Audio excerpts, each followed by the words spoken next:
literally never watch me and say, okay, Sliwa knows what he's doing. I'm going to go get in a fight. What is this? I don't even know what that is. I think I just seen Tyson do that. I seen Mayweather do that a couple of times. I figure I'm going to do it too.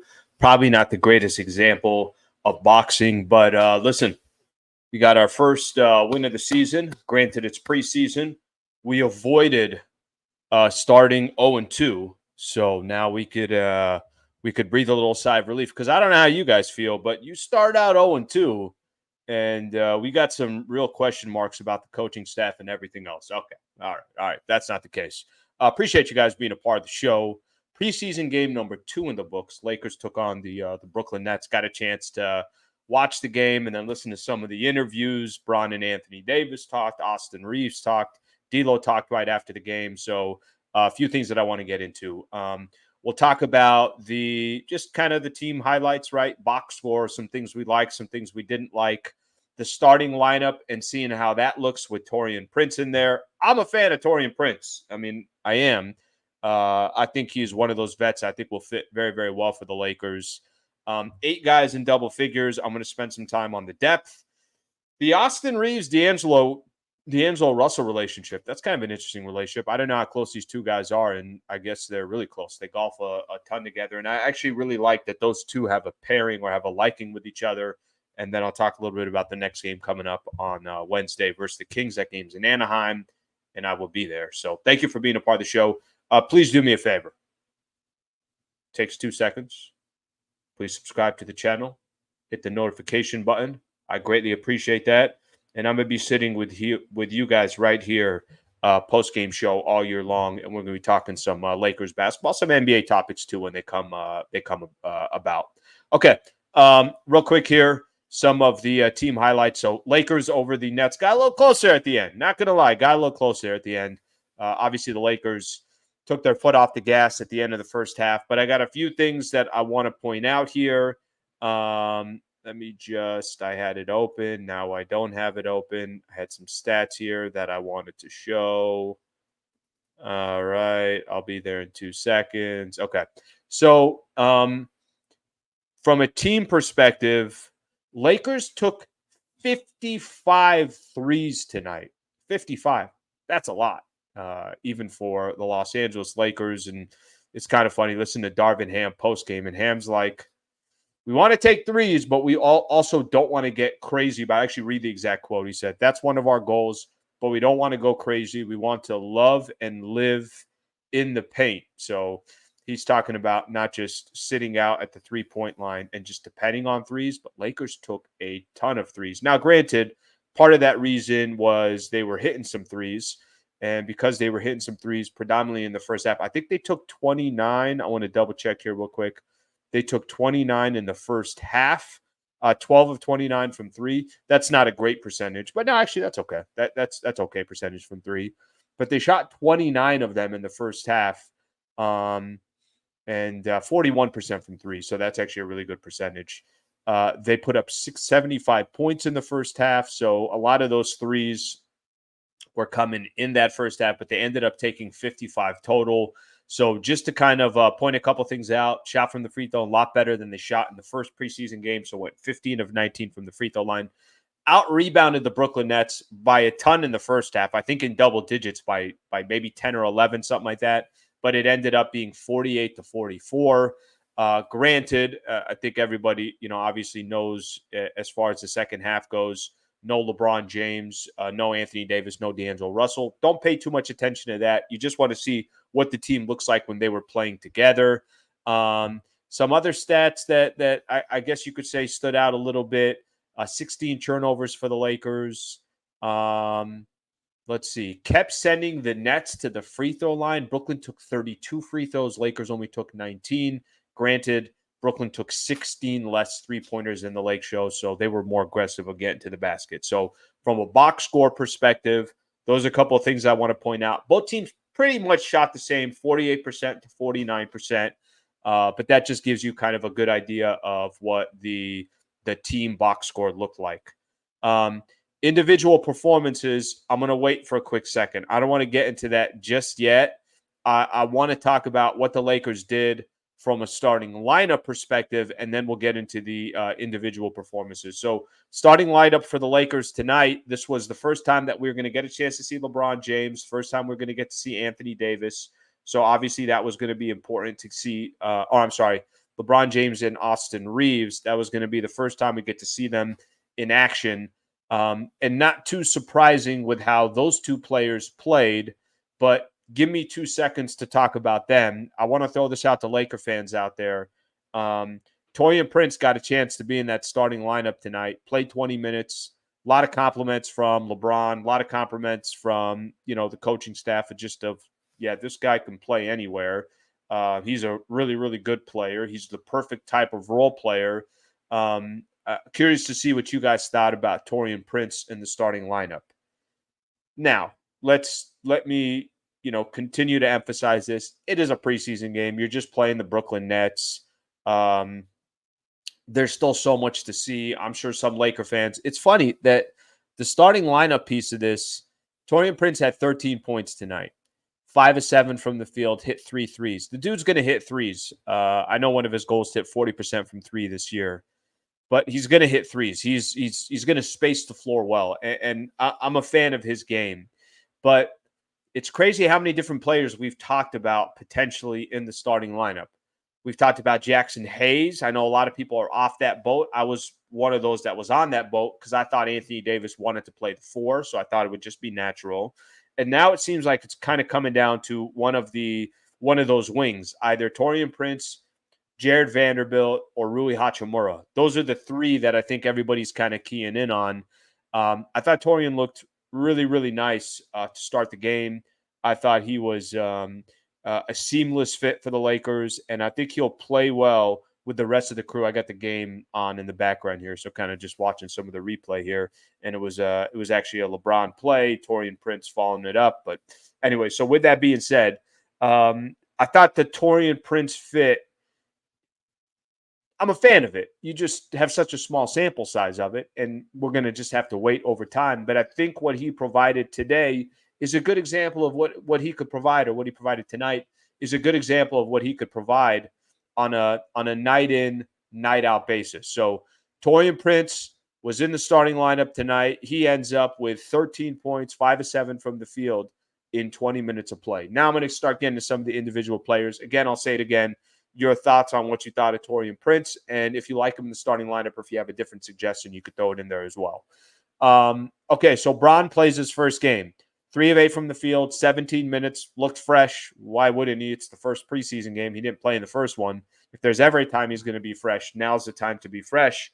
But I just love the balance from the starting lineup. AD only played 14 minutes. LeBron played 17. D'Lo played 16. Those 3 only played in the first half. But look at the contributions in those 14, 17, and 16 minutes. AD had 13 points, 7 rebounds, and 3 block shots. Hit a 3 as well. LeBron had 10 points, 5 assists, and 3 rebounds. Love the 5 assists. There's some weapons on this Lakers team, so I'm sure he feels very, very comfortable with dishing the rock and finding ways to get others involved. Bron's one of the best passers in the history of the game, so no real shock there. Let me keep going down the list of some of the other guys that contributed. D'Lo's looked great for 2 games. I know it's preseason play, but he looks very comfortable. Only took 8 shots, was 5 of 8 from the field. Hit 4 3-pointers for the Lakers. He had 14.6 assists and 2 steals. I love the assist from D'Lo. If you guys remember, after I did the first game, did the post-game show after the first game, and I talked about how I think D'Lo can thrive as a facilitator on the Lakers because there's so many weapons on the Lake Show. And then let me keep going here on some of the starters. Austin Reeves plays his first game for the Lakers in preseason play. 20 minutes of play, 5 of 7 from the field, 18 points, 2 assists, and he was 4 of 6 from 3-point line.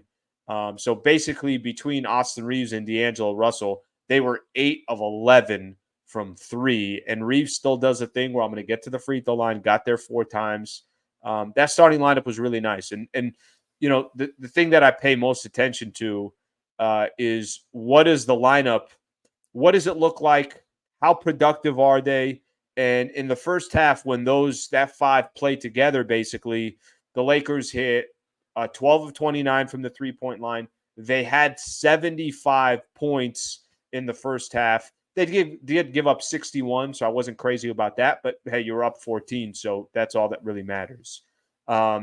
Whether this is the starting lineup that the Lakers go with or it's not, and you could definitely make a case from some of these other players, but whether it's the starting lineup that they go with or not, it's one of the options that they have, and four of those players, are going to start. So a lot of positives in that lineup. There really is. And I think there's just as many positives of guys coming off the bench that can contribute, that can, obviously hold things down when some of these guys are out. And I thought that starting five did a good job for the Lakers tonight. And we'll see if that changes. Still plenty of preseason basketball left, and we'll see if that's something that changes down the road. But something to keep in mind, and that starting lineup certainly delivered in that first half when they were all there. Okay, 8 guys in double figures for the Lakers. So 8 guys in double figures. Why is that important? In the NBA, we know the depth that the Lakers have. We know that they can go 12 guys deep. I think I've mentioned this before. A couple weeks ago, it was one of my questions I asked to Darvin Ham. What do you think of the depth? How can that be? How do you utilize that? Is there any challenges with having that much depth? He's like, it's a great problem to have, but we do have a ton of guys that can contribute. And that's with 2 guys not playing today, in Cam Reddish and Jared Vanderbilt. One of those guys could be a starter. I don't know what kind of role Cam Reddish is going to be. I feel like he's on the outside trying to make his way in.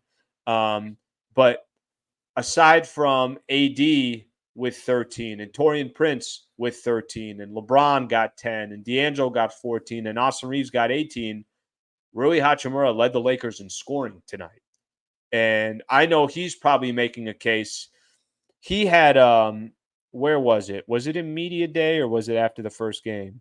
I can't remember which one it was, but it might have been. It was actually, no, it was after one of the practices during training camp. And the question was, hey, do you want to start? And he said, I'm not worried about starting.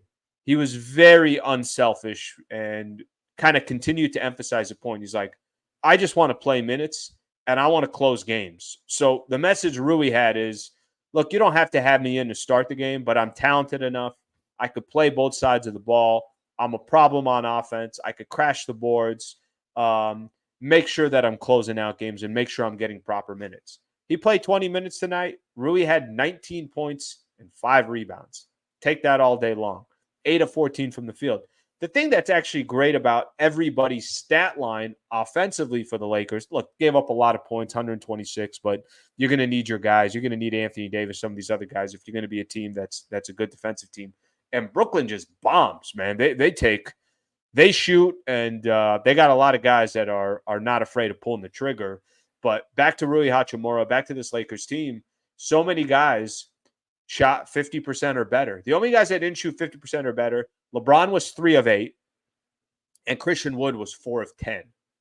I know Gabe Vincent was 2 of 8. Max Christie was 1 of 6. So there were a couple other guys that were in that category as well. But at least of the guys that scored double figures, those were the only 2 guys that did not end up shooting over 50%. One other thing I want to leave off of with Rui, the 19 points I mentioned leads the Lakers, and however he gets used, he's going to get used. But you got a threat like that coming off the bench that can obviously contribute like that. That's a great weapon to have. Christian Wood, who I think eventually will get it going, he's a great threat that you could have on the bench, off the bench. Gabe Vincent is obviously there. We'll see what happens with Jared Vanderbilt, whether he's in the starting lineup or not. But that would take Taurean Prince off the bench as well, which means they just got so many weapons that can contribute. Nice night for Maxwell Lewis as well. Ended up 4 of 5 from the field. Had a couple nice highlights, hit a couple of threes. So nice for him to get into double figures.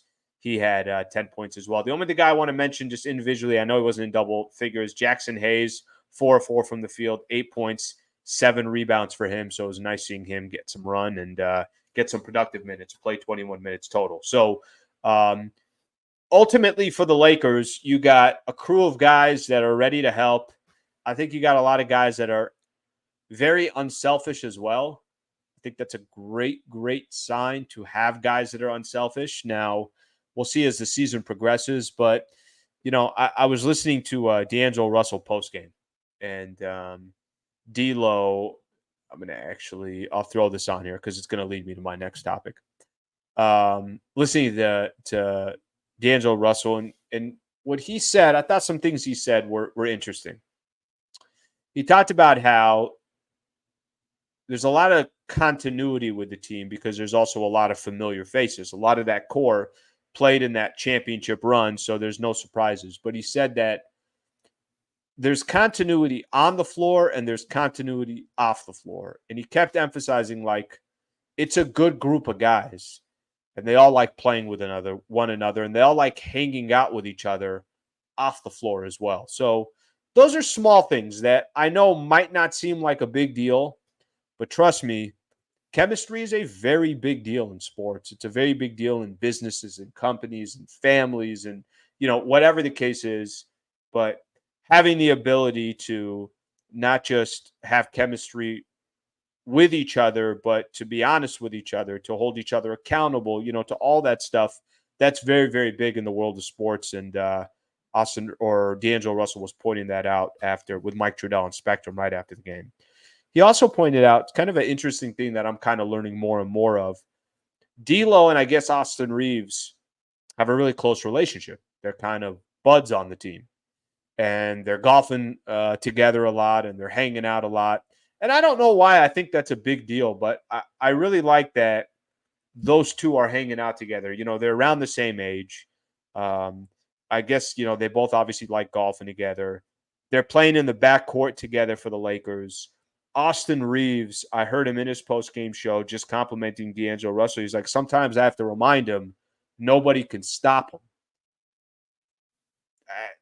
Why is that a big deal to me? It kind of is. It's not LeBron trying to be friends with D'Lo and there's just too much of a gap or a separation that it's not there. Or Anthony Davis trying to be friends with him. I like that Reeves and D'Lo are the two guys that are clicking together. Oh, by the way, that's the starting backcourt for the Lakers. Oh, by the way, those are two really talented players and have each other's back. And then you got all these other guys that are going to do what they do and contribute. Maybe I'm making too big of a deal about. Not that I'm making a big deal about it. My observation of that is I like it. I like that those two guys have a connection, have each other's back, are there for each other, and have a friendship on the floor and also have a friendship off the floor. So D'Lo's look good in these two preseason games. Now, nobody's going to judge D'Angelo Russell on the preseason games. I think even in the regular season, D'Lo's going to be expected, and I think he will deliver. I don't think there's going to be crazy amount of pressure on D'Angelo Russell during the regular season because they have so many weapons. Just be productive. Don't be a net negative. Make sure that when you're on the floor, good things are happening. You're distributing, again, other guys going. You're hitting your shots when you can. The real question is going to be for D'Angelo Russell, and this just naturally comes when there's big, big games for the Lakers again, or they're in the playoffs again. How's he going to do? He really struggled in that series against Denver, and it left kind of a bad taste in your mouth. So this is going to be his opportunity to get back on track, start feeling more and more comfortable. I heard Darvin Ham saying the fact that,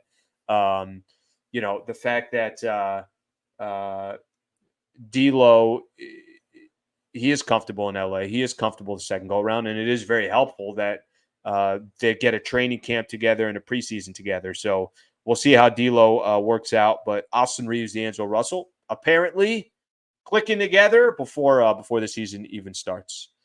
Okay, that's most of what I have. The only other thing that I want to mention, so final score tonight, 129-126, Lakers over the Brooklyn Nets. You got 4 more preseason games left, some good ones too.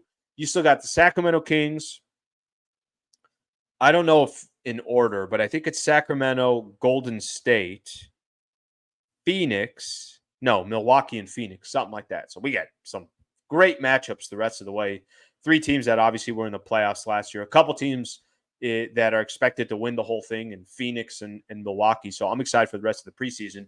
But the next team coming up for the Lakers, Sacramento Kings. Hey, Kings are a team that I'm sure have a ton of confidence based on what they were able to accomplish last year.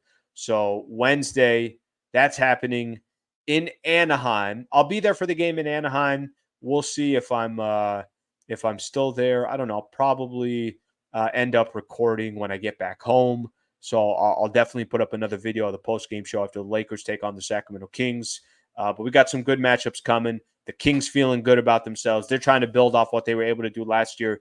The thing that I think is going to really hurt the Sacramento Kings, they were able to make a run against the Golden State Warriors, but both teams really didn't have size. The Lakers just have so much size. So I don't know how the hell they're going to beat the Lakers if they were ever to face each other in the playoffs or anything along those lines. So we'll see what happens. Laker fans, NBA fans, greatly appreciate you guys being a part of the channel. As I always say, please subscribe to the channel if you don't mind doing that. It means a ton, helps out the channel, and I appreciate you guys being a part of the show. Hope you guys have a good rest of your night, and we'll get back with you guys on Wednesday. Thanks, Laker fans.